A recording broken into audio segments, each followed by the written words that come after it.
So, good evening, ladies and gentlemen. Thank you so much for coming this evening. I hope you'll find an interesting topic to examine here. So I'm Professor Jeremy Watson.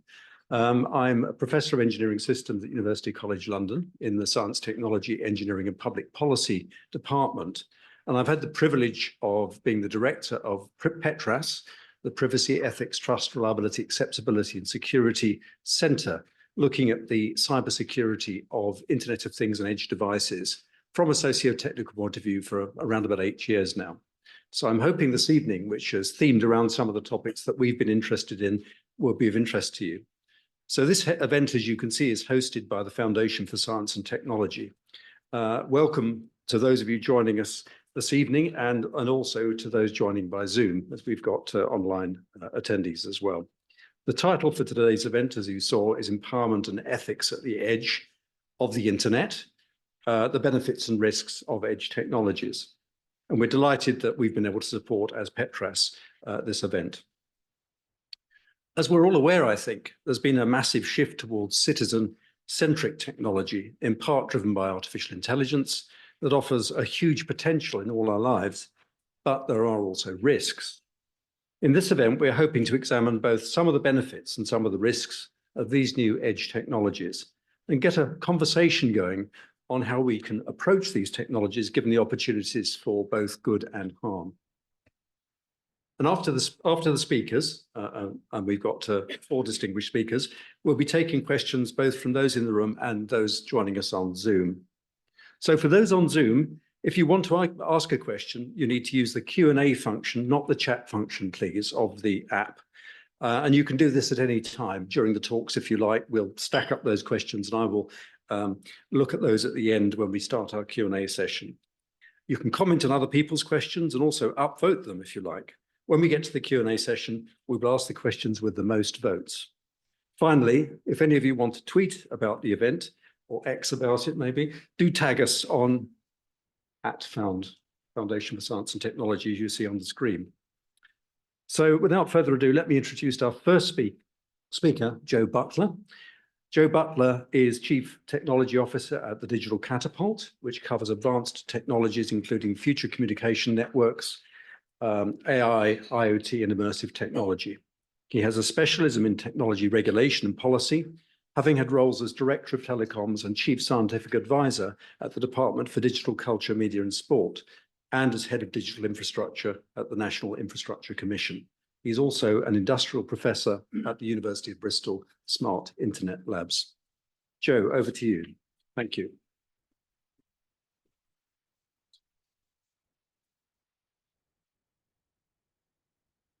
Right. Just orientate myself. So, hello everybody, and thank you very much to the Foundation and to Jeremy for inviting me here to speak to you all today. As Jeremy says, I'm CTO at an organisation called the Digital Catapult, and I'm a board member there. The Digital Catapult is part of the Catapult network, which is a network of around 9 technology and innovation centres working in partnership across the UK. We at the Digital Catapult work across advanced technology areas, including things like 5G, 6G, future networks, IoT, Internet of Things, AI, immersive technologies, and quantum. So we are a relatively modest organisation with the best part of about 300 people based in 4 sites really across the UK, principally in our HQ, which is near King's Cross in London. So we want to enable technologies to be supported into the UK and to support their adoption, acceleration, exploitation for the benefit of industries, for the benefit of citizens and for the benefit of society. So we do a number of things in the space. We run accelerator programs, we undertake research and development, collaborative research and development, we support take up and adoption of early stage technologies. So although I will run through a little bit of the Digital Catapult's activities in this area, I will also, some of the things I'll talk to today on the panel session will be my own personal views, especially if we're talking about regulatory issues or privacy, etc. I've been quite privileged to work in a number of settings in government, in the regulator as the director of AI and Ofcom, and in the National Infrastructure Commission, as well as at the Catapult. So some of my perspectives really are kind of having seen across those. And so they'll be very much my own personal views. So in a minute, I think I'll just talk a little bit about some of the things that the Catapult has done and is doing in this space. But before I do, I thought I'd try and set the scene by trying to describe some of what we mean by edge technologies and technologies moving to the edge. Let's just define some terms perhaps. And I also thought I would start out with some breadth in terms of what we're considering, because I think we will move on to some conversation that's going to be focused on people, health, medical devices, all of those things. We'll get quite deep into that conversation. So I thought we'd start perhaps broader than that. So what do we mean by the edge? I think we're used now in our lives to being cloud connected and having cloud connected devices.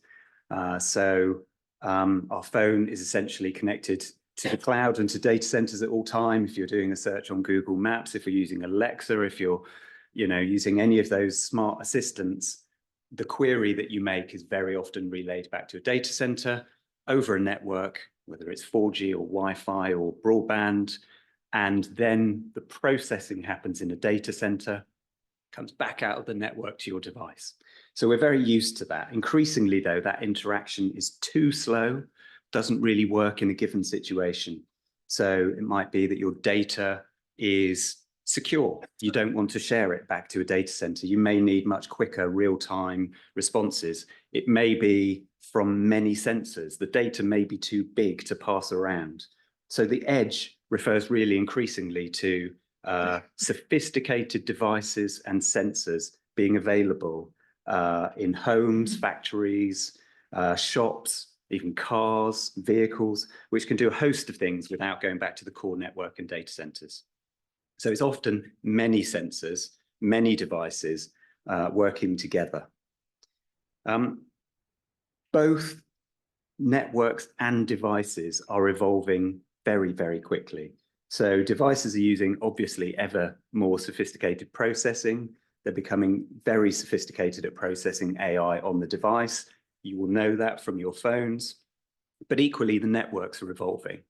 So 5G, 6G networks are a really important part of this, enabling very, very high data rates, have very, very little delay, and have significant processing near the edge where you're actually intending to have your use cases. So you may well have local processing, for example, in a factory, in a stadium, or in a station, which enables you to have the processing close to the devices as things get more and more increasingly sophisticated. So there's a few examples up here on the screen. This came from a recent 6G conference. So 6G, the conversations are beginning about 6G. We've barely got 5G. 6G is looking at communications, not just to us, but in a range of industrial settings, lots and lots of focus on being able to communicate to the edge. So examples like in the top left there, very deeply immersive technologies, immersive reality, virtual headsets, all of that sort of thing can be very, very challenging. AI processing is required close to that, and increasingly in the age of AI, where you're passing visual data backwards and forwards to train models, that can be very, very heavy. Smart factories is a very big use case where you're looking at robots, often in private networks in that factory or connected networks amongst different factories. And then you've got cases like drones and vehicles, which need to be connected and again have strong kind of visual processing needs, which need to be therefore very close to the edge. I apologize about this slide in advance. Everything's moving at once. It's extremely annoying and busy. So I'll move on quickly. But this is a few examples of things that are here and now in terms of broad cases. So top left here, as I look, is NVIDIA's Omniverse platform, which is a digital twin platform, which is focused on smart factories, AI data processing, enabling, robots and machine lines and cyber physical kind of simulations of factories to be close to what's happening in reality to drive efficiency and communication. Top right is a company called Niantic's Lightship platform, which is looking towards the real world metaverse and outdoor immersive experiences. Niantic, for those of you that don't recognize it, was the company that bought you Pokemon Go a few years ago and made an absolute stack of cash doing that. Bottom left is something called, is essentially virtual production. So we're talking there about special effects. This is an example of something called Star Wars: The Mandalorian production, which pioneered advanced virtual production film techniques. And bottom right is Ocado's warehouse, which is smart robots with communications built in, essentially picking up groceries from the floor. But all of these are underpinned, all of these examples which are real and are here and now are underpinned by the same building blocks of advanced digital edge technologies, digital infrastructure, and human-machine interfaces like XR and AR. So a couple of things, I'll just talk a couple of things that we've done in the Catapult. So we have built two advanced media production studios, one in Gateshead in the north of the UK, one in London here in the east of London. They are connected, so they both have 5G networks at each production studio. They're connected by very, very low latency networks, which enables kind of really cutting edge media production for things like generative AI to be adopted within those use cases. It enables us to test things like, for example, we put them together in the pandemic. So you couldn't fly over actors from the US at that stage. So it enables you to do things like testing use cases where you may have actors in different geographic locations working on the same digital set.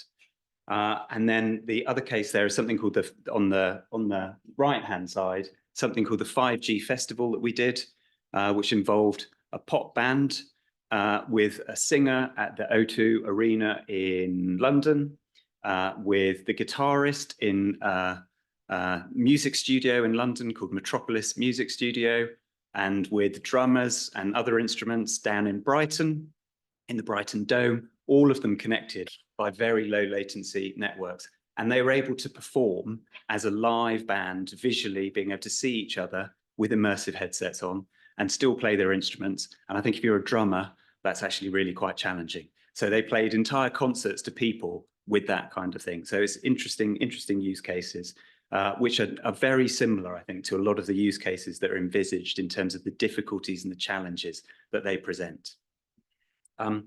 I'll wrap up just by talking about a program that we're running in partnership with a number of the companies here, notably Innovate UK, Alan Turing, Standards Institute, and the Hartree Centre, called Bridge AI, which is a program that is looking to enable AI use cases to be adopted and to flourish in some quite different areas to the ones that are usually flourish in the UK. So only 5%, approximately 5% of AI startups in the UK focus on traditional sectors in the UK economy. So by which I mean things like transport, manufacturing, agriculture, construction, things like that. The large majority of them, around 95%, are focused in data science consultancies, IT, software platforms, often focused on sectors that are really focused on urban use cases, so financial services, advertising. So the Digital Catapult made the policy case for the Bridge AI program and designed some of the original concepts, working closely with Innovate UK and the UK government's Office for AI, to focus on this situation. And the aim of this program is to support the AI supply side in sectors in the UK economy that are currently underserved by the AI community, and to support those challenges being broken through, their ethical and business barriers, and technologies and frameworks to enable that to occur. So it's quite a rich, quite dynamic program with a lot of organizations around the UK involved. I'll just speak to two examples. There's a company here I've just randomly picked out because there's many companies in this space called Vunex, which is a company specializing in the oil and gas area, which is tackling health and safety in that very dangerous environment using AI and computer vision to make the working environments safer for people to work in, using automated computer vision based approaches to look at what's going on, to flag and improve things.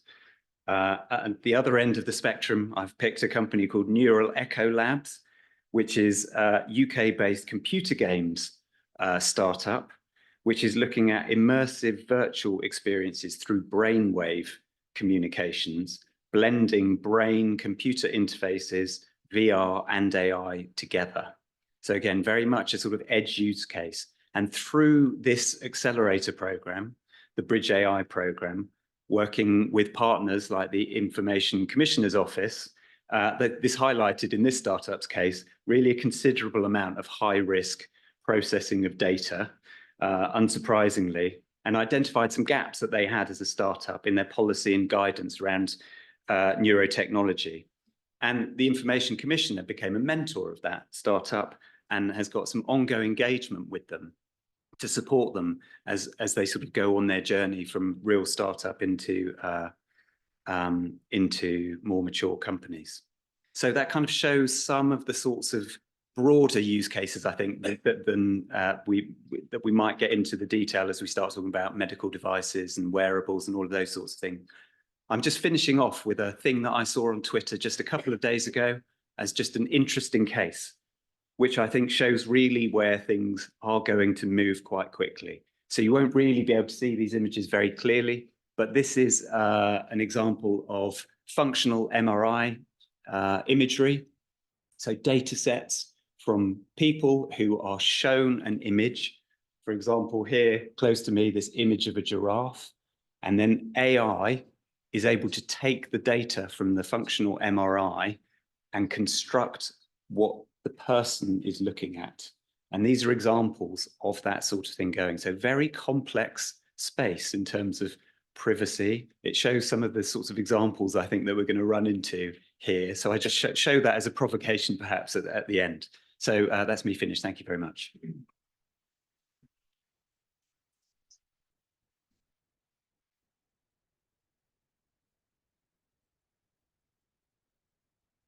Excellent, thank you.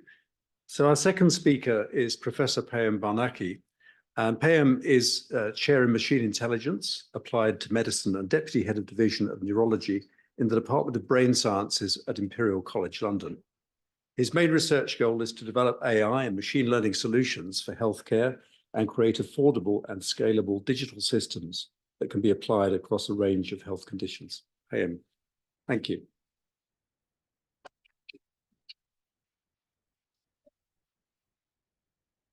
Thank you, Jeremy, and thanks for the kind invitation to be here, and good evening. I'm a computer scientist, and over the past 7 years, most of my work has focused on using off-the-shelf technologies and for monitoring and supporting people living with dementia. In the UK, there are something around close to 1 million people affected by dementia. At any given time, 1 in 4 hospital beds are occupied by somebody living with dementia. Around 23% of these hospital admissions are due to preventable causes.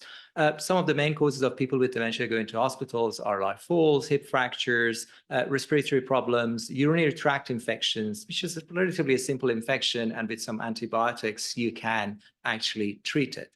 The complex sort of nature of the degenerative process of the disease itself, and sort of sometimes the difficulty of communication of the symptoms makes dementia basic care and difficult and challenging. And often people with dementia are more prone to go to hospital. And if they go to hospital, are more prone to have probably more adverse outcomes like having falls. Anecdotally, you will hear when people, somebody with dementia goes to hospital, when they come back, which I've tried to show it in my just made up graph, usually their baseline goes lower. They decline much faster.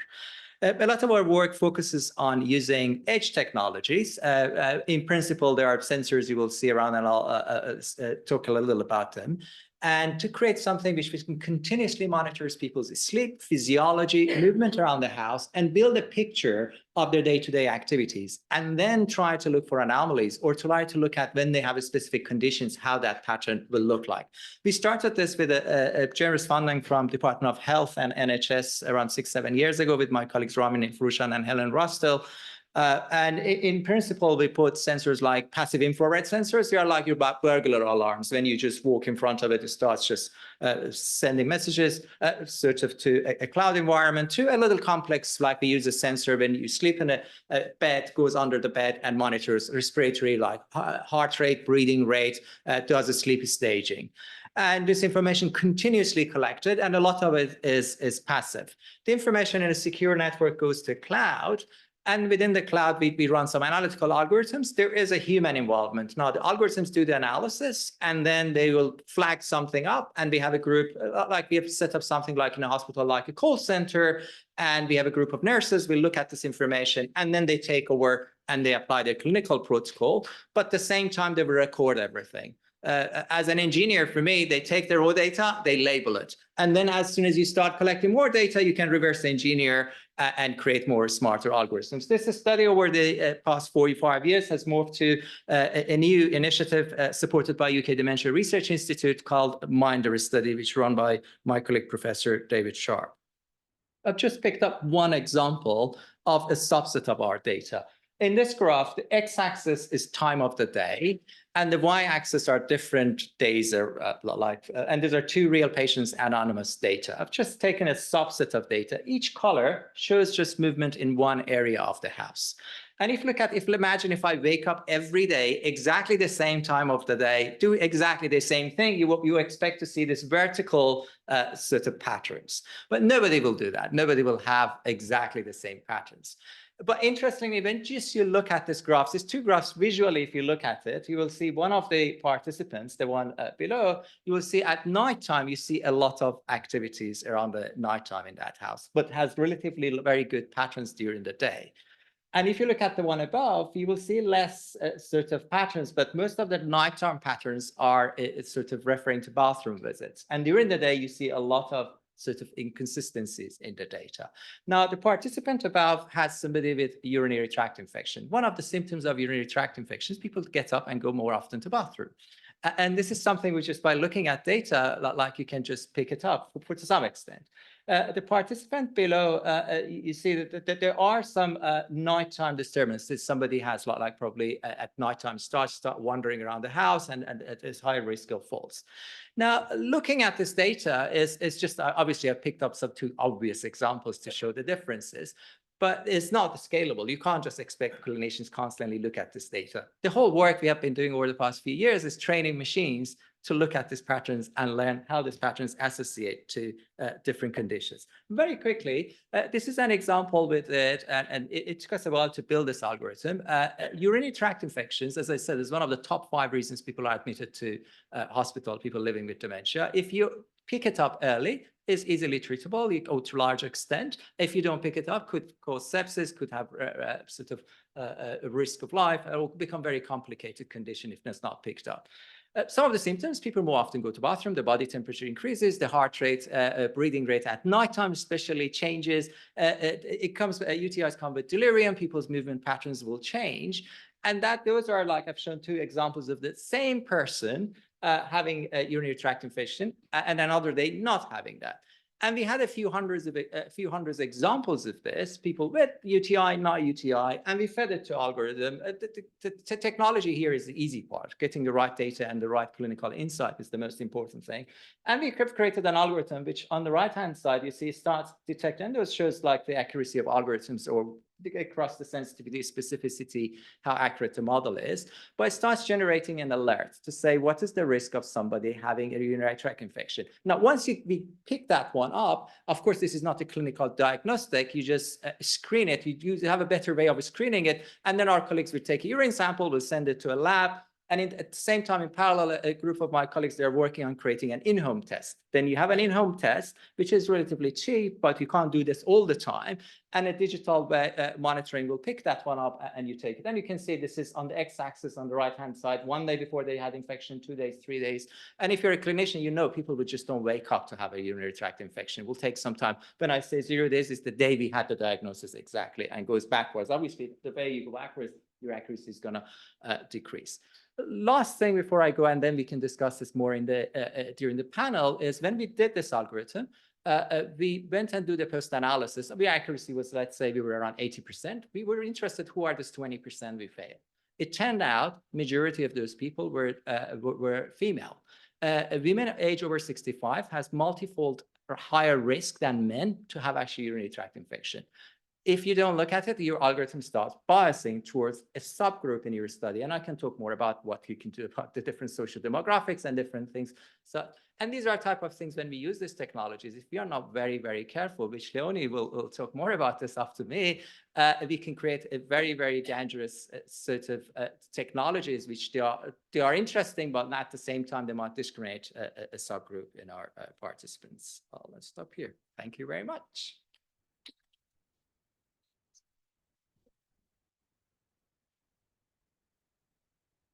Thank you very much indeed, Payam. Our third speaker is Dr. Leonie Tanczer. Leonie is an associate professor in the International Security and Emerging Technologies at University College London's Department of Computer Science and holds a UKRI Future Leaders Fellowship.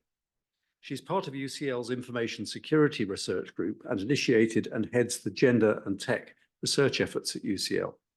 She's also a member of the Advisory Council of the Open Rights Group, a steering committee member for the Offensive Cyber Working Group, and a voting member of the IEEE Working Group P2987, Recommended Practice for Principles for Design and Operation Addressing Technology-Facilitated Interpersonal Control. Wow. Welcome, Leonie. Thank you.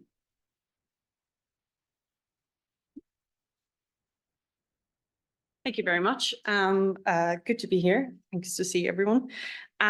Yeah, it was a perfect lead over. Of course, it's my turn to talk more about the negative side effects of the technologies we let loose into society.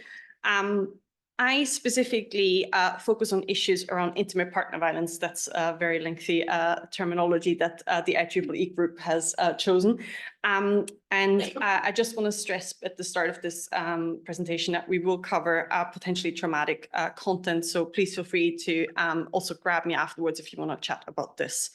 And as Jeremy said, we're leading a group, several people are here in this room as well, called Gender and Tech. And we're very interested in how the gendered assumption or the societal assumption that we have mold the way we're designing technologies, but the other way around, what the technologies that we put on the market, onto the consumer, affect the way we define gender, race, and other social categories. And I want to have my standard 3 kind of premises that I want to start off with. Number 1 is technology is gendered, and we can have a discussion about that if you don't believe me. I can give you dozens of historic examples, and we see it then replicated in the current one, from the way our phones are very big and don't fit in certain dresses or pockets, to the way that this bicycle was designed, to the very current aspects of the way we're designing fMRI scans, image technology, the problems we had in the history around crash test dummies, to just generally nowadays making things prettier by putting a rose gold on them. The gender nature, there's a lot of work being done since like the 70s, 80s. So I'm not going to bore you too much with theory here, but I think it's really important to emphasize the way we see that is both in the representation, the design, the usage and the control, and the effects of the systems we're putting in place. And Rakov really nicely summarized that here. So again, that's my first premise I want to start with. The second thing is technology is abused. That comes as no surprise to anyone that is working on anything around devices and systems. the dual use discussion has haunted us forever. And so in case you have a spare evening, I really recommend, this is my go-to movie, Demon Seed from 1972. It's quite old, but it really reflects of what we are studying at UCL at this moment of time, which is kind of very forward thinking. And it's basically, there's a body of work, what we will call tech abuse. This is a shortening of this very lengthy definition of like technology facilitated gender-based violence or intimate partner violence, domestic abuse. And that ranges from anything from online harassment to cyber stalking to the use of spyware, which are systems that are being installed on smartphones, for example, to track individuals, to image-based abuse, which you may have heard loads of discussion recently on if you read the news, which basically implies people sharing images, often intimate images of individuals without their consent.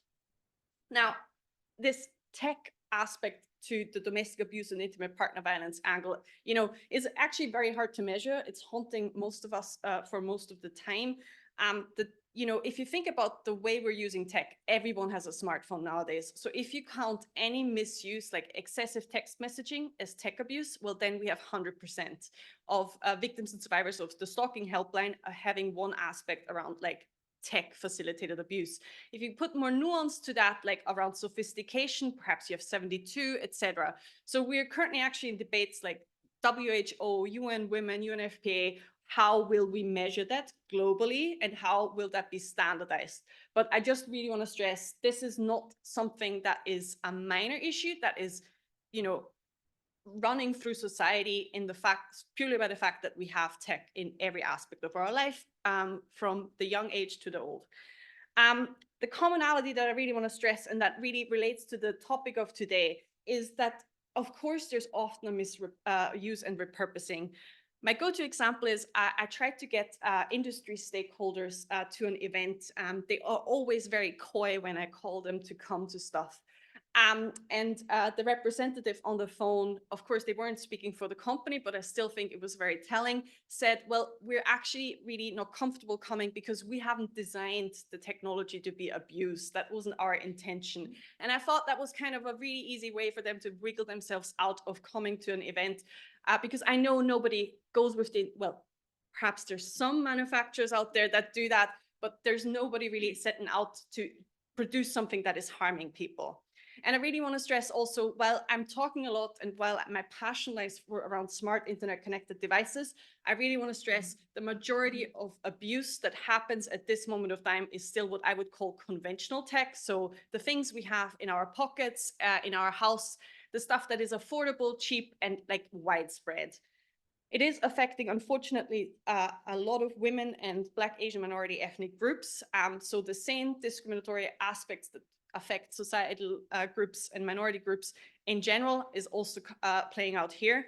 And one thing that is really interesting is what we're seeing is there's often a requirement for an active commitment. And what I mean with that, and that's something perhaps like we have to discuss moving forward, is there's still the requirement to install something, to press a button, you know, like it's not just happening, but IoT and all the things that are coming ahead of us will change that because they are always on system, they are pre-installed, they're part of the factory setting, and you can't really get rid of them. And one thing perhaps like I really want to stress is, I don't know if you came for this particular talk, but I think a lot of us have predefined ideas of what abuse looks like and should look like. You know, it's never the university professor. It is never our neighbor. It is never, you know, someone we know. It's always a surprise. But there's perpetrators amongst, you know, any demographic and any group. And so that's one thing I want to stress here. Perpetrators are not like people that you don't know. Also, abuse is something of a spectrum. Again, most of us assume abuse as physical violence, as, you know, having a black eye, being bruised, or sexual violence, being raped, often, of course, always by a stranger, never by, you know, people you know. And equally, I think we also need to think about I want to change the perception of what technologies are being abused. And I do work on offensive cyber technologies as well. Again, we're thinking here more about then like what states are doing, but we also need to think about like what individuals to each other are doing. So these are the predefined ideas that our research groups tries to kind of burst the bubble. And the third and last point I want to bring up is technology is changing. That's the perfect hook for today. And that's why I was very fortunate to be a postdoc as part of PETRAS, which actually spiked the idea for this project that led into this research lab that I'm now fortunate to lead, where we looked at like how smart internet connected devices are impacting gender-based violence dimensions and what social but also technological mitigations we can put in place. And that started in 2008 and we're still ongoing. And I think the topic has not become any less important. And we're talking, you can call it smart abuse, and really the same household devices that we're installing for dementia patients may very well be abused by their partners, by the nurses, by the doctors, but also by their family members. And so I think an important recognition here is many of these devices, they are small, tiny sensors. They are not visible. They also often look like conventional things that we have seen, like they still look like a toaster, they still look like a television. And so that makes it really hard for people to assess like how risky they are. They look like normal devices, but also the really important point is they have these enhanced functionalities. We can grasp as a society now what a phone does when we browse the internet on a laptop or a tablet, what happens there. But I think loads of us still grapple with like, what can really a sensor measure and how much data is being collected and when? And that really from a focus of, domestic abuse context where coercion and control happens, that really exacerbates the reach of a perpetrator because you do not need to be physically present to make someone's life very, very miserable. We tried to communicate this also to policy officials. We're really keen to make this a topic, not just for domestic abuse organizations, for industry, but also for the policy domain. So we tried to convey kind of what are some of the systems that people should have on the radar when it comes to the misuse dimension. And the functionalities are the same thing that many of us deliberately, buy because we want them. And that's really the crux of this whole thing of around dual abuse. Like the same voice control that I want to have can be misused. Anything from location tracking. I'm really interested from a machine learning perspective in the long run, what will it mean to have been in an abusive relationship for 20 years? And I come out of this relationship and have a data model that means I can't get a loan, I can't get insurance, etc. And we have that already now. Like there's enough research showcasing that insurance providers discriminate against domestic abuse victims because they can't get life insurance because their risk is so much higher that they die. I mean, that is where we're at now. And I think when the data speaks to that, that's really a problem. And one thing which is really important that we try to convey is that was researched by colleagues in the US, that we focus on UI-bound adversaries. And I think that's a shift for computer scientists and engineers in the room. We're no longer talking about like an abuser that is external to the company or, an external threat actor, like a hacker or a criminal or a terrorist. It's the person you're sitting next to on the couch. And to threat model around that is actually quite difficult. They're also not very tech savvy. They just use what's available. And thinking about that makes cybersecurity questions kind of mundane, but important.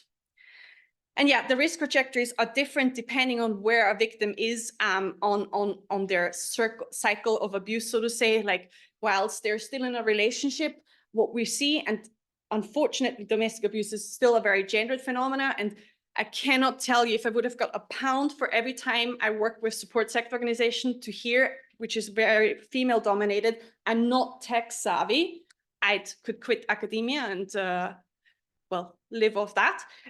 But the physical control aspect is where often it's the man that is in charge. And reflect upon your own relationships. If you're in a heterosexual relationship, who is in charge of purchasing the device, who sets it up, who is the account holder, who knows the password, who changes the password, and who decides when it's going to be replaced. And that's the same dynamic plays out in domestic abuse relationships. You're in a honeymoon phase and the person says, oh, there's your phone. Oh, I set up our Alexa, etc. But things get sour and suddenly you're not longer the legal account holder. You perhaps don't even know how this thing works. The escape phase is actually the most risky phase, which is when individuals try to go into a refuge, try to seek some solace. And then when you don't account for the risks associated with tech, things can, lead to homicide when they can't be identified.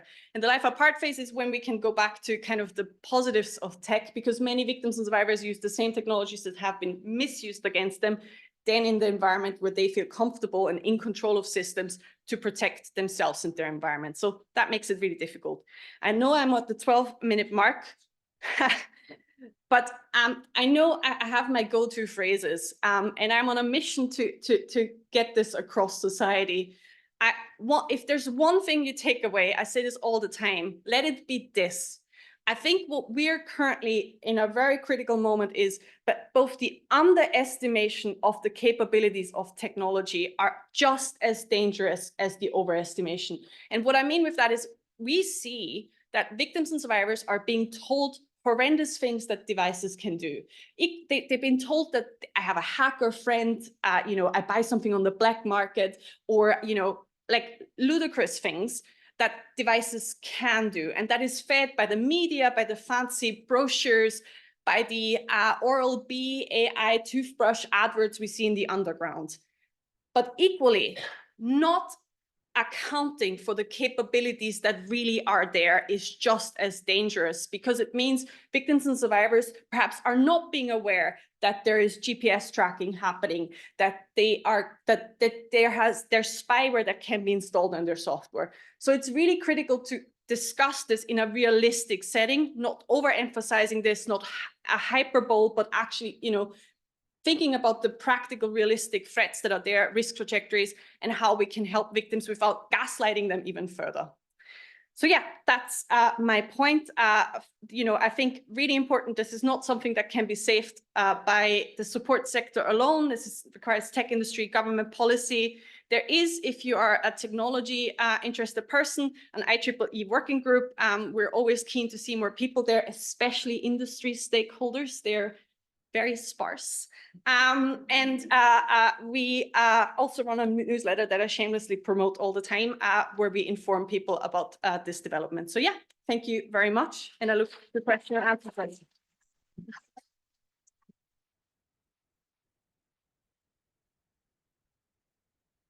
Thank you very much indeed, Leonie, really provoking, and I'm sure we'll get some interesting Q&A as a result of that. So finally, our fourth speaker is Dr. Peter Novitzky, who's flown in from the Netherlands this afternoon to be with us. So really grateful for that. Thank you, Peter. Peter is a senior research fellow at PETRAS, our National Centre of Excellence for IoT System Security, in the Faculty of Engineering at the Department of Science, Technology, Engineering and Public Policy at the University College London, and he's an associate professor of ethics of emerging technologies at Avans University of Applied Sciences in the Netherlands. He specializes in the ethical challenges of emerging technologies, AI, safety and security, and his appointment follows research and teaching roles working mainly on multiple European projects, as well as a position at the National University of Singapore. Many thanks, Peter. Over to you.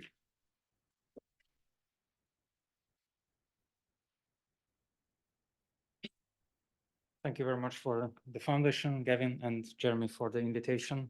The first slide should be this. So, as mentioned by Jeremy, I'm a member of the Center of Expertise Safety and Resilience Society in the Netherlands, and also at UCL and PETRAS. And yeah, I was thinking, and I had a dilemma when I was preparing for this talk today, because we have excellent experts in both of the fields where I actually researched and I contributed to a couple of papers. So I'm not going to go into the nitty-gritty of the ethics, because that would be a rabbit hole for me. And I think we heard much more from the experts here today.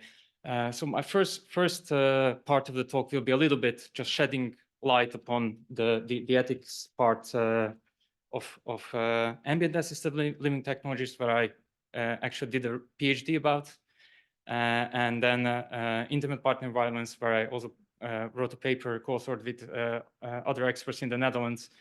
And then I will make more of a policy type of a plea, what is needed from the ethics perspective and for the future of AI and technologies. So this is the paper that I co-authored with other experts. This is a list. It's a 50 pages paper. It's a list of all the ethical issues that are related about to ambient assisted living technologies, AI in that area. So it's basically about the technologies that are enabling the people with mild cognitive impairment, like people with dementia, to age at home, age in place, stay longer in their home place and home environment. And you can see that I'm just marking, it was a review of more than 300 papers. And I'm just marking the top, I don't know, 15, and the number goes further.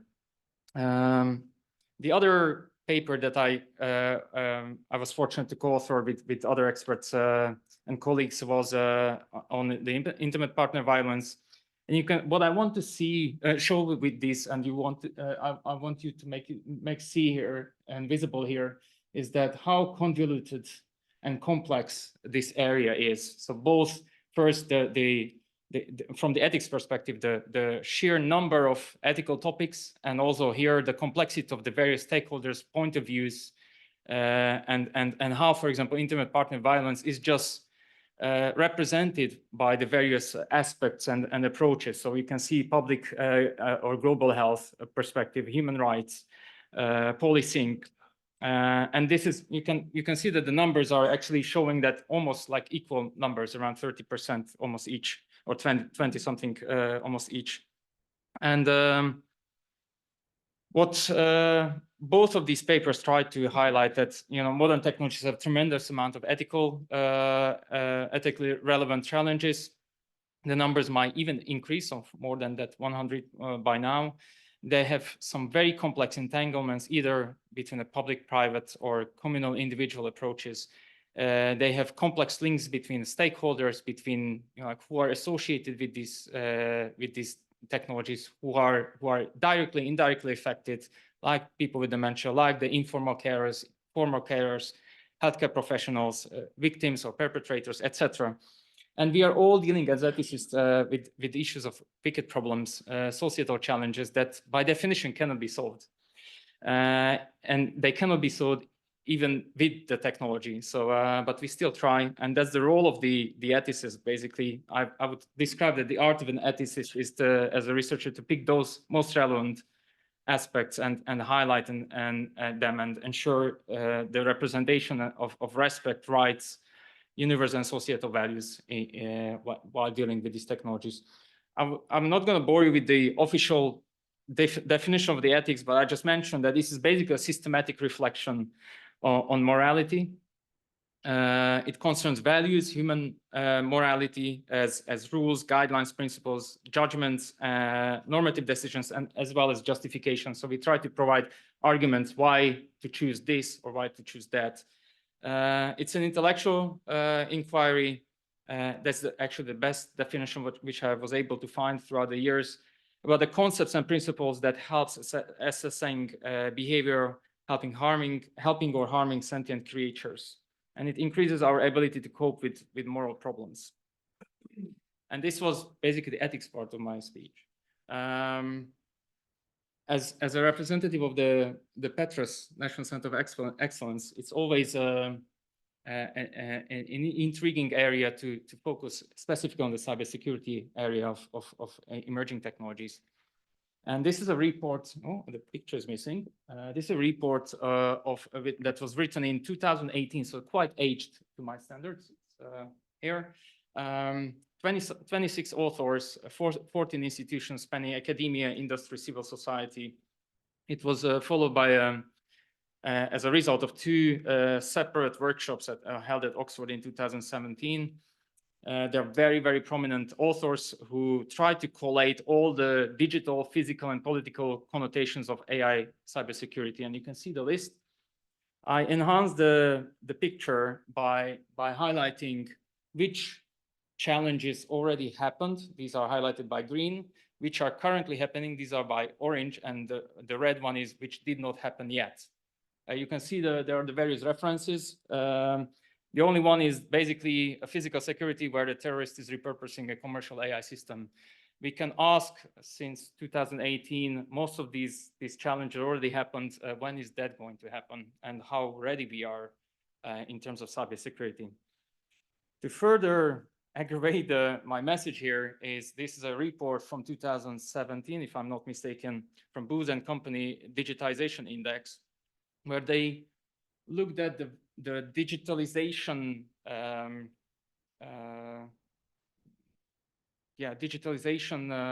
it's an index, yeah. So how advanced various countries throughout the world are in terms of digital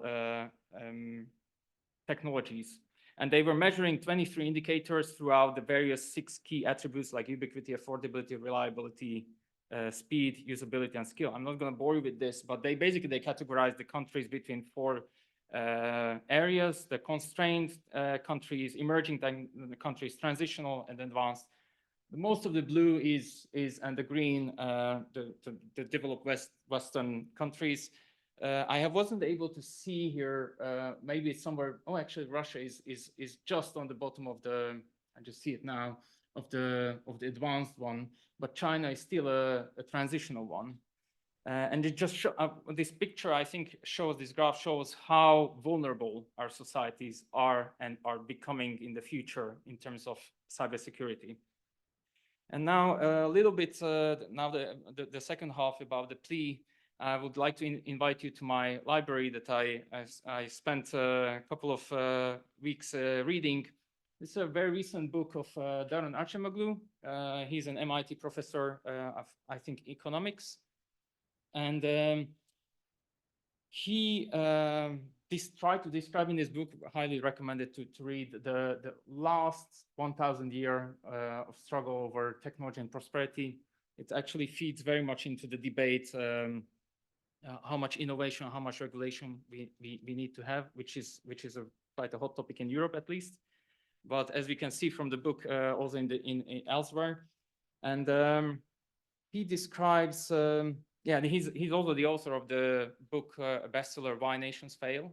The answer is bad policy making. If you don't want to read the book, yeah, and he basically he defines a problem that we can currently see across the high tech and AI debate as well. So there are these visionaries, guys like Elon Musk and the others, like who define what will be the next thing. They define where the technology is going to be developed, where the funds will be invested. There's a very, very small number of people, and the small number means that there's a high probability of something going wrong, either in terms of financing something that we will then throw out of the window because it's not going to work, or in terms of agenda setting. And he's highlighting in this book, it's interesting that American is actually highlighting the full support of a democratic decision making here. So he really tries to reinstate and strengthen the democratic institution decision making in terms of defining where the technology goes next. And he tries to involve the citizens, the democratic public. He rejects the sort of the expert groups also set up by governments who are deciding, for example, COVID policies and stuff like that. He says that in terms of technology, we are all already users of these technologies, and there should be some institutional setups or settings where citizens can discuss these technologies.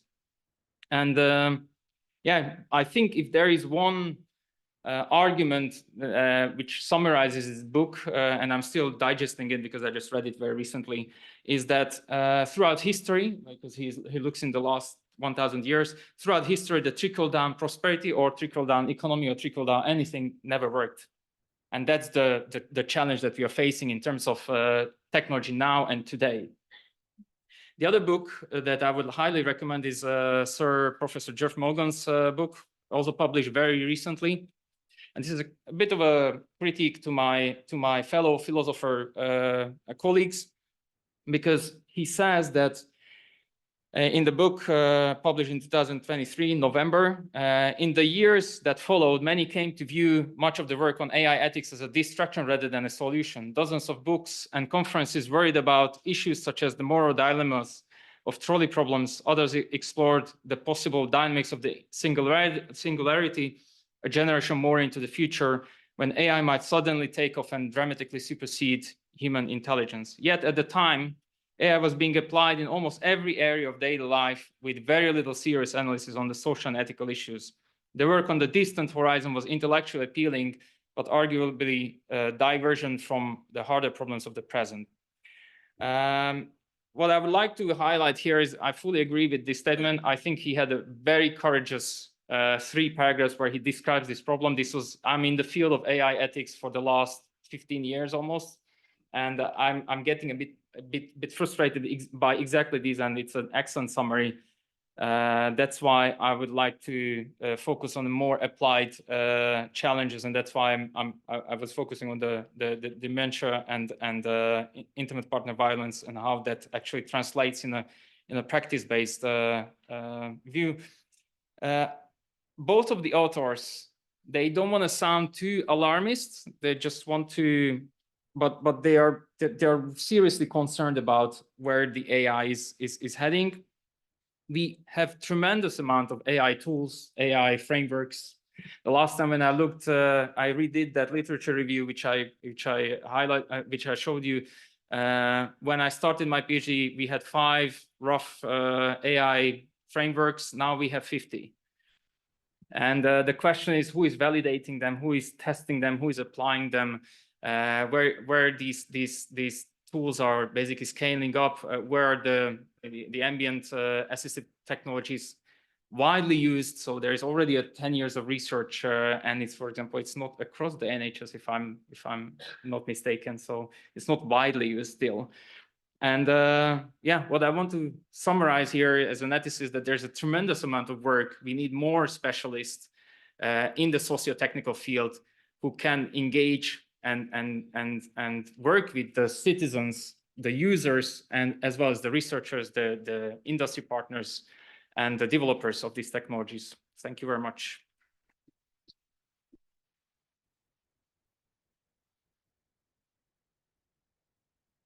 Thank you very much indeed, Peter. So we've heard a really wide and interesting range, I think, of views and information. This evening, I'd like to invite the panelists now to join me, and we'll take some questions and answers. Thank you. So just a reminder about questions for those who are participating online. We're going to take questions from the room and online. If you're on Zoom and would like to ask a question or make a comment, please use the question and answers Q&A function in the app. And as well as asking your question, you can upvote other questions, and I can see online which questions get the most votes. Thank you very much. So, colleagues in the audience, can I open the floor to you? Provocative presentations, I think, and covering a wide range of thoughts. At the back there, please. Thank you very much for all the presentations.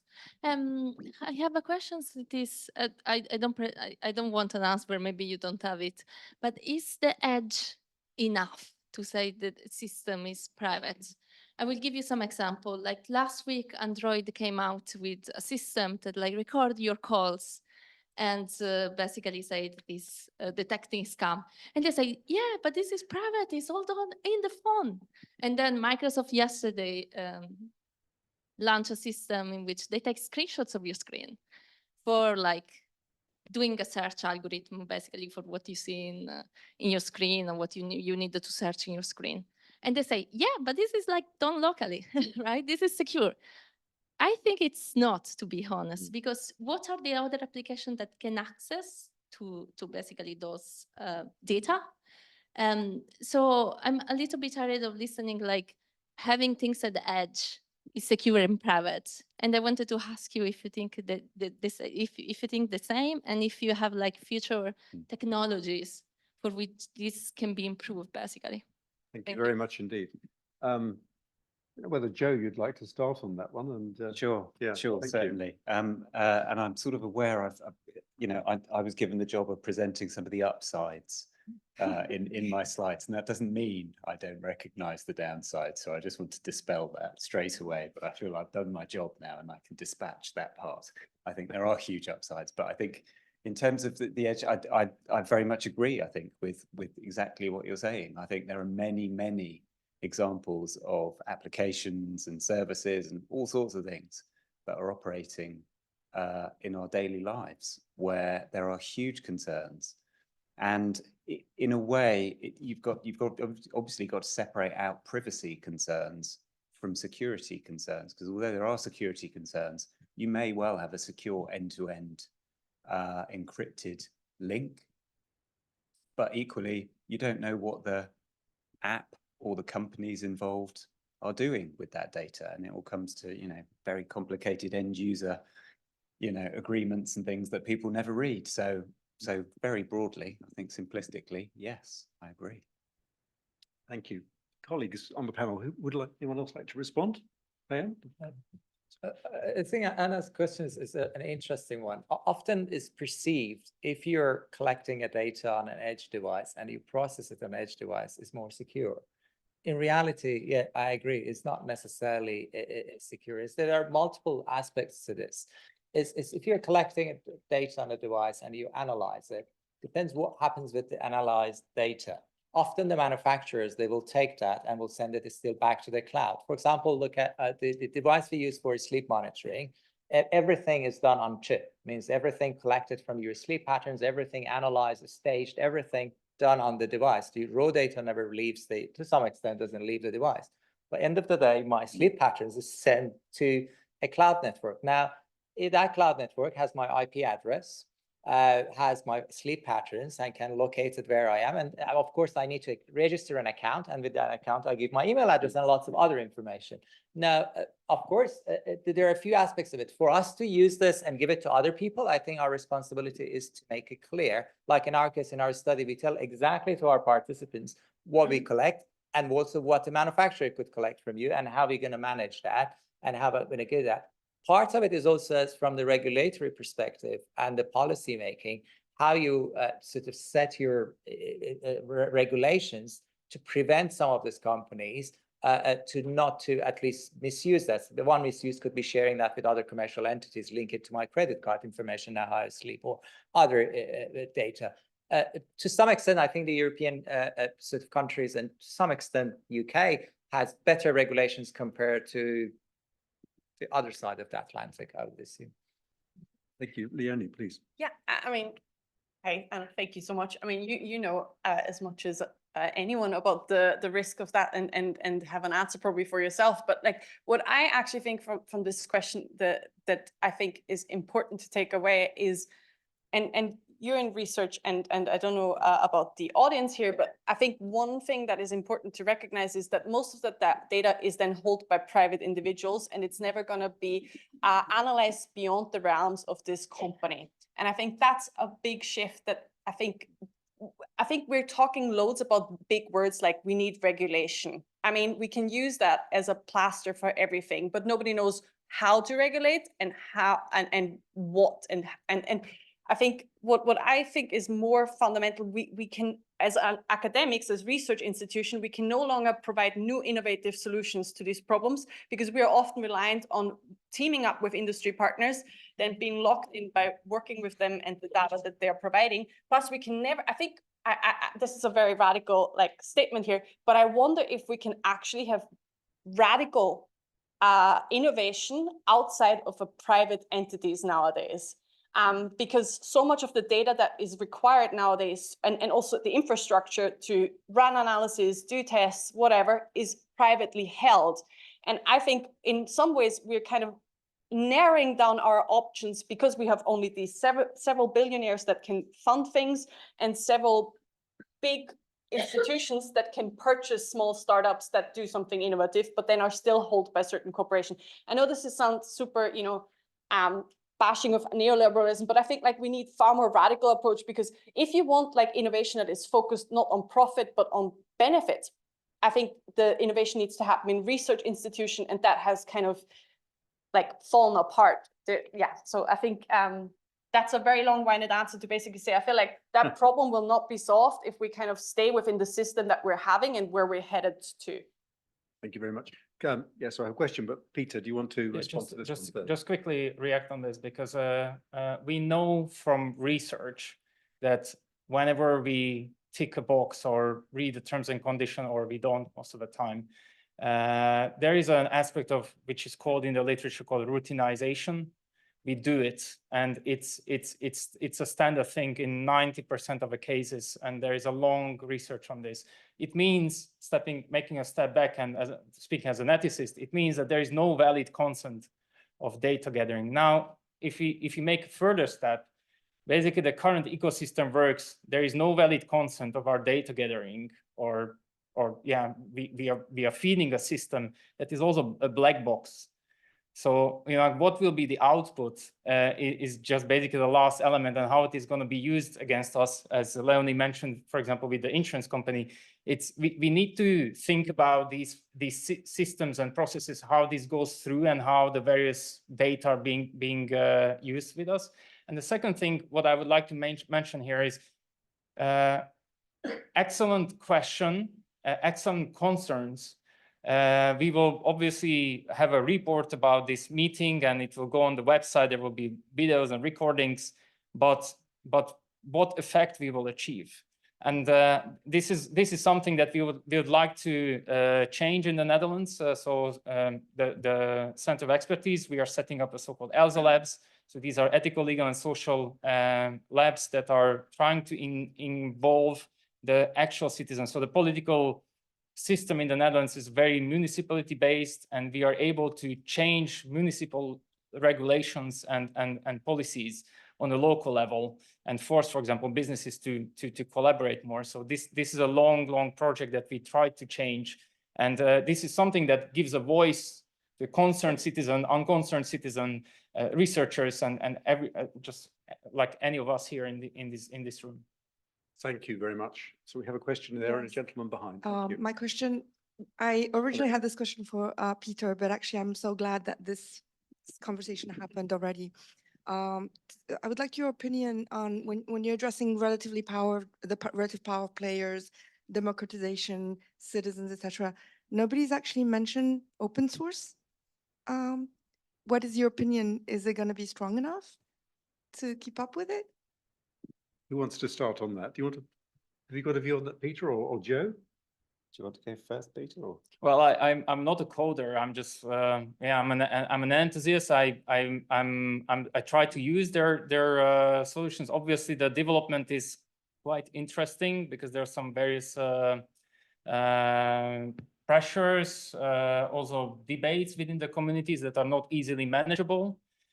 At the same time, I always try to work in terms of like open science, which is very much like trying to follow or build upon the open source principles. So yeah, I'm not sure. I mean, apparently now the debate is that the biggest open source contributor is actually Microsoft. So yeah, it's yeah, so indeed, the very harsh borders from a couple of years ago are getting a bit more blurred. But yeah, excellent question. And also not only just the software side, but also the hardware side.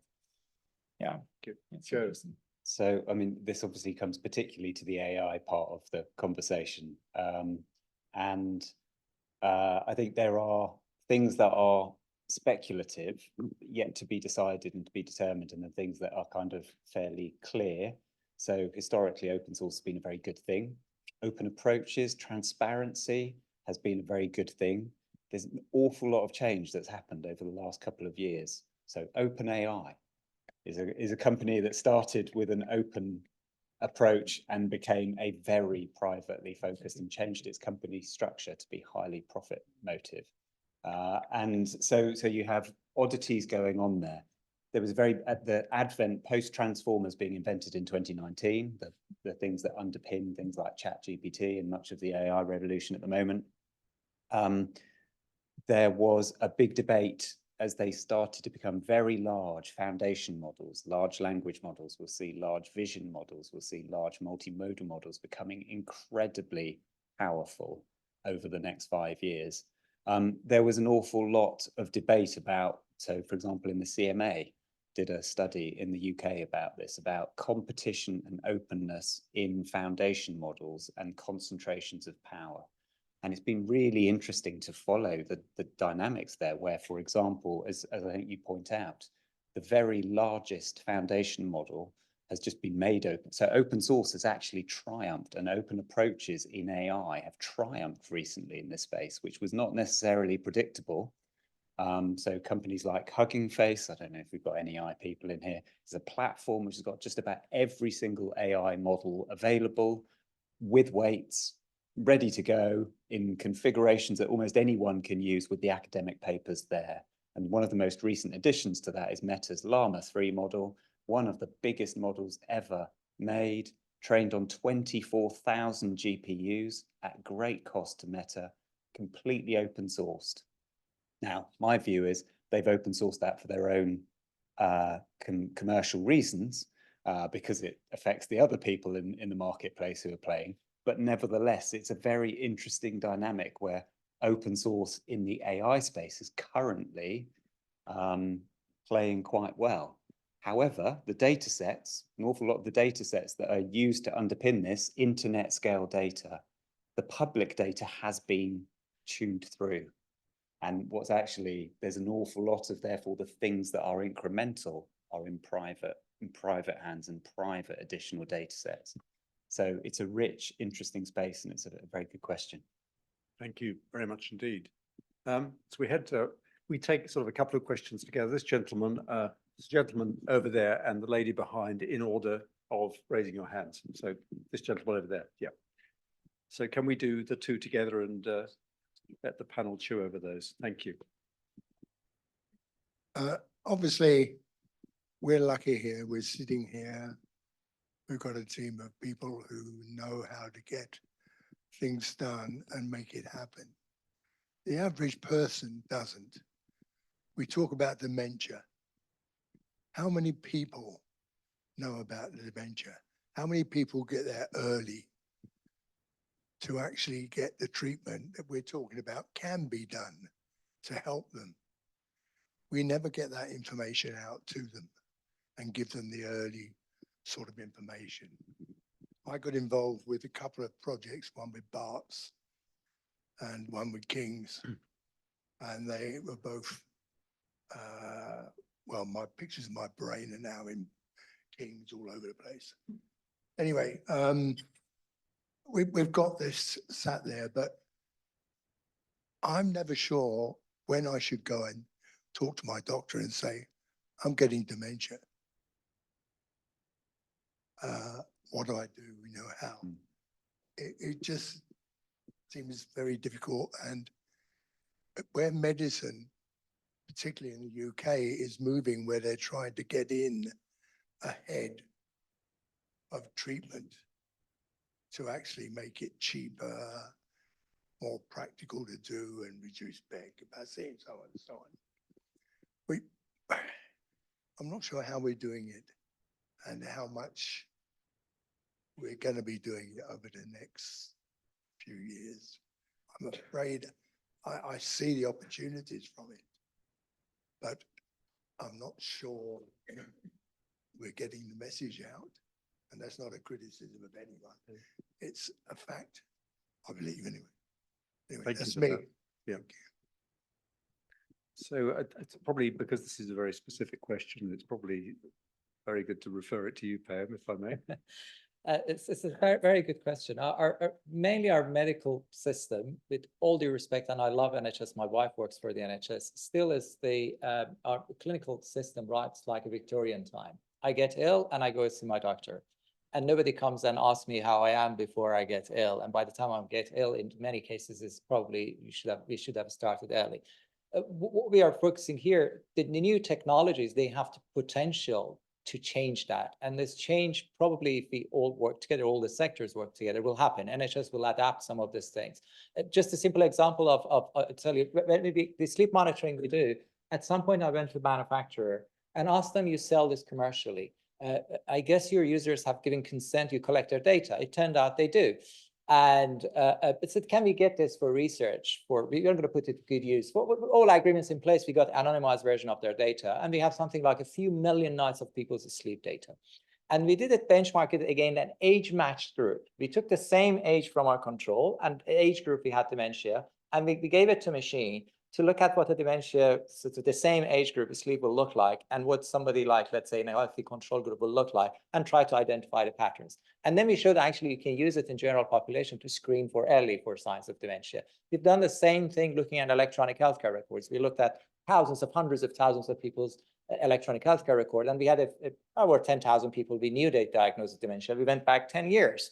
And then you can look at and learn from those patterns. Then technology has the potential to change it, and this will will happen, given the fact that if we build it in a safe and in a trustworthy environment. Like, let's say, if all these things, you don't want to discriminate against a certain subgroup, people who will afford it, or people who might not actually have tested on them.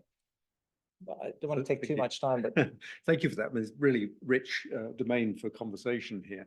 I don't know whether I'll do it. No, okay, so panelists happy. So if we move on to that gentleman over there who's been waiting, and then we have two ladies in the middle row where Thank Gavin you very is. much, David Craig, crossbench convener. Thank you very much Thank to you. the panel.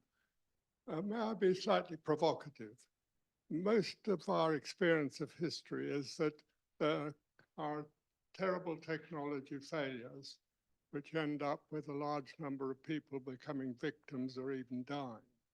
In this country recently, the infected blood, for example, or even the post office thing.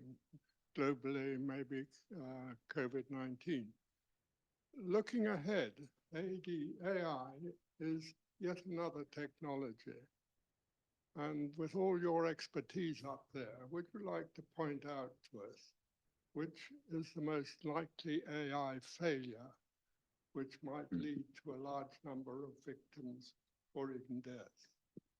Gosh, there's a sober question. I think Joe needs to go for that. I don't know who else on the panel would like to work with it, but So I'm not sure there's just going to be one. It could be quite widespread in the way that we've been talking about existing technology, because AI could permeate so much of what's going on. There could be many, many, many disjustices done that become normalized. I think if you do want to look at just one as an example, there was a brilliant film done specifically made to show some of the potential dangers of AI. I think it was in 2018. It's got a very unpleasant name called Slaughterbots. I don't know, many of you may have seen it, but it's about a series of drones with AI, with current technology of 2018 that could fly around, do facial recognition on people, military drones, which could be used to target people of different,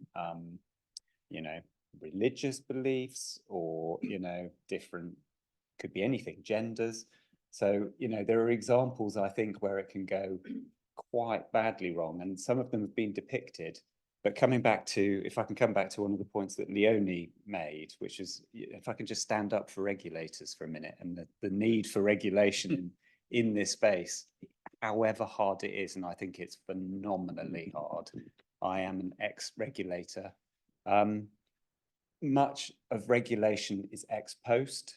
It's after the effect. That's what we see with the whole of the internet. That's where we are now with all of the harms that have come from the internet and the technologies that have brought. And the internet has brought good things and it's brought bad things in very big measure. It's very hard for regulators to do really consistent evidence-based ex-ante regulation. You don't know what's going to happen. You don't know how bad it's going to be, and you tend not to act because you're cautious. And I think in the face of AI, that's potentially a disastrous policy. And I think the need for that discussion to move very, very, very quickly is enormous. thank you very much indeed, Peter. Any other, sorry, Joe, any other thoughts from the panel? I want to make sure we get a fair crack of the whip to the people online. So I'll take an online question after the two ladies have asked their question just there. Thank you very much, Kevin. Thank you. I'm Rachel Cooperman-Hill, the co-chair of the UK Committee on Research Integrity. I'd like to thank all of the speakers for their expertise, their insight, and for covering the topic with actually a great deal of depth, and much more depth than I thought you might manage to get into in your 12 minutes. So thank you. I guess building on the previous question, and maybe building, Joe, on your answer, I'd like to challenge you to think of maybe just one thing that you would change that would make things better. And that could be in relation to regulation, in relation to ethics, ownership, anything that you see fit. And I'd really like to challenge you to suggest what that one thing might be that's feasible within the immediate future. So maybe 1 to 2 years' time. So what's feasible? What should we do? Thank you. So I think Joe and Payam, would you like to go on Joe, this you go first? And then first. Joe? And, I'm yeah. thinking, so maybe Yeah, Payam go Payam. first. Recently, I went to a panel and somebody like me was sitting here and somebody asked that question. So they were designing a tech and they said your tech can be used in a wrong way. And do you think ethics is part of your work or somebody else should worry about that? And the answer was interesting. The person looked at it, said the latter. Somebody else should worry about my ethics. I think if one thing I could change about this to make the ethics of design not somebody else's problem. I design a big brother for dementia. Ethics of it is somebody else's problem. Shouldn't be. I should be responsible for the ethics of it. And a lot of engineering designs often they don't involve, or is it exaggeration, but often don't involve social science. I think putting engineers working with the social scientists is the best thing you could do. But when we did our dementia research, I worked with an ethnographer, and my colleague, Professor Christine Hahn, went and talked to our dementia patients. And suddenly we had a completely interesting view of how our participants see what we do. I don't want to give you a lengthy answer, but I think if I could change one thing, I make it ethics is part of your job. You're not just designing the tech, you are also responsible for the ethics of it and the consequences of it. Thank you. Sorry, do you want to go first? No, Actually, please. so I'm just a comment on that, because I have done that. So full disclosure, I'm in a computer science department, but I snuck in there as a social scientist. And I think as a woman, as a social scientist teaching ethics to computer science students, you cannot believe what pushback I received and what answers I received in regards to that's not my responsibility. And that's my employer's job to say whether, whatever I'm asked to design is legal or not. So that's definitely needed, but it's going to be hard. My answer to that question, I mean, mine is very much practically on what I am researching and where I feel like I see a need. I mean, we have the Online Safety Act, which, if you're not familiar, this regulation is quite controversial for several reasons, but it's a step forward. One thing I think we don't have as a country, there's nowhere people can get help around tech. I mean, this sounds super weird, but like we have legal clinics where people can get advice around legal advice. We have health clinics. Where can people go when it comes to tech? I wonder, like, that is something I feel like, there's phenomena like privacy, like clinics run for intimate partner violence victims in the US. There's Bristol University is trying to set one up, and it will be sparse. But I personally, I feel like it shouldn't be down to universities offering this, whether one department gets funding to do this or not, or it shouldn't be down to a single charity and they only operate in Cheshire. It should be a national institution and body where average people can find help around tech. Thank you, Leonie. Joe, have you? So I've thought yeah. it's a hard question, that one, so I had to think. So I quite agree with the first point made, which is make the companies, the directors, the designers responsible. I think equally that's really very, very difficult. It's very broad. It's quite broad because if you think about something like an AI foundation model, it can be used for a myriad of things. So if you don't do that appropriately, it has a massive chilling effect, huge chilling effect, which is why you hear the balance of innovation and regulation always being talked about. You hear it talked about in this country. I fear the flip side of that is the balance of innovation and regulation is that it's actually all innovation, and it's regulation that is for guidance or is done by codes of practice, which just does not have hard teeth and really does not, frankly, work in the face of, I think, what we're facing. So I suppose what I would pitch as my, if I'm going to be pro-regulator here, my one thing that I would have a globally agreed neutral panel who are able to look at this problem and actually, so this is because the biggest single problem is this is a global technology and you cannot get coordination. So if this country, for example, ratchets down the innovation ability and the freedom, these technologies will simply be developed and used elsewhere, and we will be end users of those. So currently, for example, the EU regulations are somewhat tighter than current sort of discussions that are going on around the UK. And I think what that means to a lot of the AI companies is they simply abide by the EU regulations, and we are receivers thereof here in the UK. And so and that kind of arbitrage across the globe is very unhelpful. So my wish list would be to have one global, powerful set of people who could consider those issues. Thank you. If we could just have the final question from this floor with that lady at the end, then I'm going to read out one of the questions that came over the web, and then I think we have to go for drinks. But do carry on. Hi, I'm Charlotte. I'm the comms officer for the foundation. Mine's a very quick question, and you might have actually covered it slightly. How would, in an ideal world, how would you like some of the benefits, but particularly the risks, be communicated to the end user when we get to that point, or to Joe Blogs or somebody that's, they're not going to be sitting in this room, maybe they're not going to tune into discussions like this. What, I don't know, do you have any ideas of how that might be done? Yeah, I'd like to give Peter some room, and also yourself. Do you want to go first? No. Yeah, Peter. I think thoughts. I think how it used to work in any democratic society. So most likely the journalists will cover. Think about I'm in the UK, so I immediately think about Cambridge Analytica. Some of the newspapers covered it extensively, and that's a very pertinent sort of AI application that happened. I'm pretty sure that we will see more similar cases in various domains, be it healthcare, be it the judiciary system, where all of these domains are already applying at various stages, various AI enhanced systems, or across the whole system. So just reflecting on the previous speakers and a previous comment, as an ethicist, especially towards my bachelor students when I teach AI ethics, I try to be a bad cop and sort of have a chilling effect towards the future engineers, because I tell them that, okay, you have a AI system that is across the legal system. So the lawyer writes up the text based using a large language model. It analyzes the case, etc., etc. It goes through the whole system, which is already described by journalists.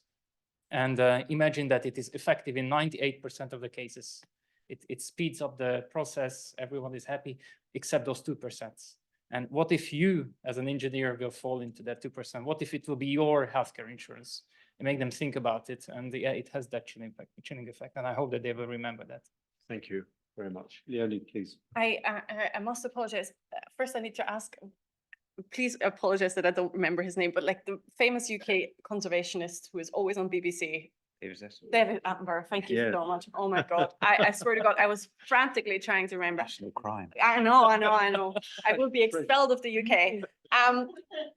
This is not my idea, and I have been saying this example over and over. This was a workshop participant at a PETRAS event, and I still think this is one of the best ideas. When it comes to communication, what has David Attenborough done around like conservationism and like, I think we need that. That's what the participant said. We need that for tech. And, we have a public broadcaster with the BBC. There's a public education element. Instead of having, I'm sure everybody who loves Black Mirror, instead of having kind of these like hyperbole, super dark and exceptional scenarios, I think like someone that like really breaks down things. And, it does occur, like ITV does really good programs around like intimate partner abuse issues around deepfakes, etc. So I think like that is from a communication perspective, having like a public person someone can look to and think like they can communicate that in a way, and they are the figure in the UK or Europe or wherever that like knows about this stuff. That might be one, but that's, you know, a dream. Well, that's really interesting. Ambassador, if you Yeah. like, for this. Yeah. Okay, so I don't want to keep you from the drinks too long, but I did want to give some airtime to one of the questions that has come in, if I can read it. We're living now with the results of what has been well documented as the biased nature of city design. The ways that our physical streetscapes are designed actively hinders the experience of women and girls and marginalized groups, thereby reducing their full participation in society. What measures can we take to ensure that gendered technologies are not further woven into our increasingly connected places? Very much for you, isn't it? Yeah. Very much for you. I feel like taking too much airtime here. I mean, I feel like if you go to a university campus nowadays and you look at engineering degrees and computer science degrees, they're still, I mean, we're trying our best and you know, getting more, but I think we need a diverse audience in the design of things, because only, you know, when it comes to city design, only when people who have to push the buggy are there, they will realize that you can't make a pedestrian walk that's so tiny. And it's the same with technology. You need the right people on the table to can say what their group, what their you know, community needs around tech. Thank you very much, Leonie. Thank you, panel. I just wanted to wrap up with a few remarks. I found it really stimulating. I think there's a lot of food for thought here. There's a lot of work to do. There's a lot of awareness to raise, if you like. There's a lot of socio-technical domains to look at, explore those interactions. So specifically thanking Joe Butler, Payam, Barnaghi, Leonie, Tanczer, and Peter Novitzky. Thank you so much. I'd like to thank my colleagues from the PETRAS National Centre of Excellence, which is coming to an end, by the way, at the end of June. After 8 years of running and involving a lot of universities, 24 universities and about 150 projects or so. There'll be an email survey following the event, and we'd really appreciate your feedback. The recording of the event will appear on the Foundation's website tomorrow. If you haven't visited the website, it's a tremendous resource. I do go and have a look from time to time. There are 2 events coming up that you can register to attend on the website. They are on the 3rd of June, Critical Minerals, How Can Science and Technology Help Deliver the UK's Strategy? And on the 12th of June, the role of the UK National Laboratories. Both sound really interesting. I hope to attend one or both of those. So thank you very much again. I would also, I suppose I should say, as Director of PETRAS, thanks to UKRI, the UK Research and Innovation, for funding it. And I note that in the audience we have a close colleague from the Innovate UK programme, which we work very closely in delivering the PETRAS and securing digital technologies at the periphery activities overall. So thank you very much for attending. I imagine the drinks are outside, are they? They are, yes. So just a couple of brief announcements. Sorry, my name's Gavin Costigan from the Foundation for Science and Technology.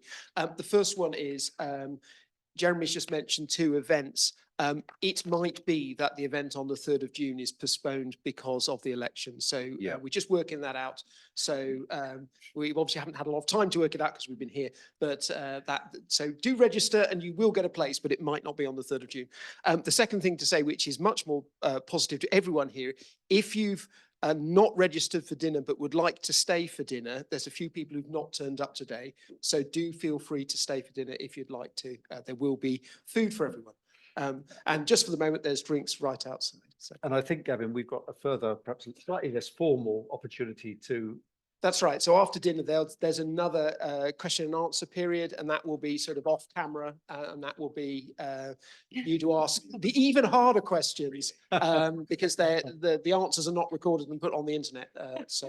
Yeah, look forward to that after dinner. Thank you. Thank you. Thanks for the Foundation Science and Technology for allowing us to hold this event. That's great.